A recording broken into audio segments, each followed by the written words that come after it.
शेतकरी मित्रांनो, मी दुर्वेश सतीश बांगरे. माझं शिक्षण BSc केमिस्ट्री झालेलं आहे. मी अकोले तालुक्यातील एक सुप्रसिद्ध हॉटेल व्यावसायिक आणि शेतकरी आहे. तर मित्रांनो, आज आपण आपल्या स्वतःच्या शेतामध्ये ऊस लागवड चालू आहे. 86-032 जातीचा ऊस घेतला आहे. तर चला तुम्हाला दाखवतो आता ऊस लागवड कशी करतोय आपण ते. मित्रांनो, 8 गुंठे क्षेत्रासाठी माझ्या कॅल्क्युलेशननुसार आपल्याला लागणार आहेत कमीत कमी 1050 ते 1100 रोपं. तर त्यासाठी आपण ते रोपं याच्यातून घेऊनच आलेलो आहे. मागं बघू शकता, हा आहे माझा बोर आहे. इथे आमचा स्वतःचा बोर आहे. एक नदीची मोटर आहे, एक नाही 2 मोटर आहेत नदीच्या, आणि विहिरीची पण एक सोय आपण केलेली आहे आपल्या क्षेत्रासाठी. पण नर्सरीमधून 86-032 जातीचं हे ऊसाचे ट्रे आणले होते. 8 गुंठ्याची लागवड करणार आहे. बेने प्लॉट करायचा आहे. पुढच्या वर्षीसाठी आपल्याला 86-032चं रोप आणलं आहे. याच्यातलं साधारणतः एक रोप आपल्याला 2.5 रुपयाला पडलं आहे आणि 1 महिन्याचं हे रोप आहे.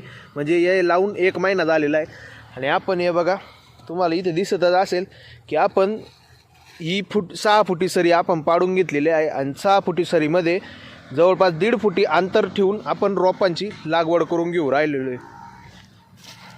हे बघा, हे 2 रोपांच्या मधलं अंतर हे 1.5 फूट आहे. आणि सरी आहे ती 6 फुटी आपण सरी पाडलेली होती. ऊसाला आपण बेसल डोस कुठलाही टाकलेला नाही आहे. फक्त या शेतासाठी म्हणजे या 8 गुंठे वावरासाठी आपण 2 टेलर शेणखत टाकलं होतं. ते चांगलं पसरून घेतलं, त्यानंतर ते नांगरून घेतलं आणि नंतर रोटा मारून त्याला सरी पाडून घेतला. तर या पद्धतीने आपण आता पुढे पण या ऊसाला चांगली ट्रीटमेंट देणार आहोत. ती ट्रीटमेंट तुम्ही माझ्या यूट्यूबच्या व्हिडिओच्या सहाय्यातून तुम्ही बघणारच आहात. आणि आपला बेने प्लॉट कसा होतोय, काय होतोय, त्याला आपण काय काय ट्रीटमेंट करतोय, कोणते कोणते खतं वापरतोय, तर त्यासाठी तुम्ही आपल्याला फॉलो नक्कीच करून ठेवा. तुम्हाला सगळी माहिती आपल्या चॅनलद्वारे भेटेल. धन्यवाद. आपल्या इकडं खूप पाऊस चालू आहे, त्यामुळं मला नाही वाटत की ऊसाला लगेच किंवा या रोपांना जे आपण ऊस लागवड केलेली आहे त्यांना पाण्याची गरज लगेच पडणार आहे. तर आपण याला जशी गरज असेल तसं पाणी देणार आहोत, तसेच खतं देणार आहोत. आणि त्याच्यावरती काय काय ट्रीटमेंट करणार आहोत ते तर तुम्हाला आपल्या व्हिडिओच्या सहाय्यातून समजेलच. हे बघा, हे आपलं सगळं शेत आहे. इकडं मागं पण आपलंच आहे, इकडं पुढं पण आपलंच आहे. सगळं पुढच्या वर्षी मस्त 86-0 आपण 265 जातीचा ऊस लावत होतो इथून मागं. पण आपल्या शेताशेजारीच गुळाची कंपनी आहे आणि अगस्ती सहकारी साखर कारखाना, जो की आमच्या तालुक्यात आहे.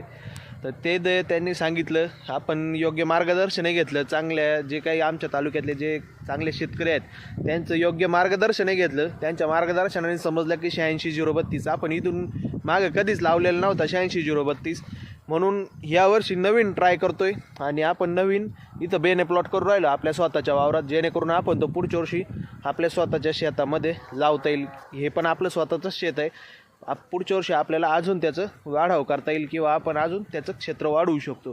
त्याची रिकव्हरी चांगली आहे 86-032ची. 265पेक्षा जास्त रिकव्हरी भेटती 86-032ची.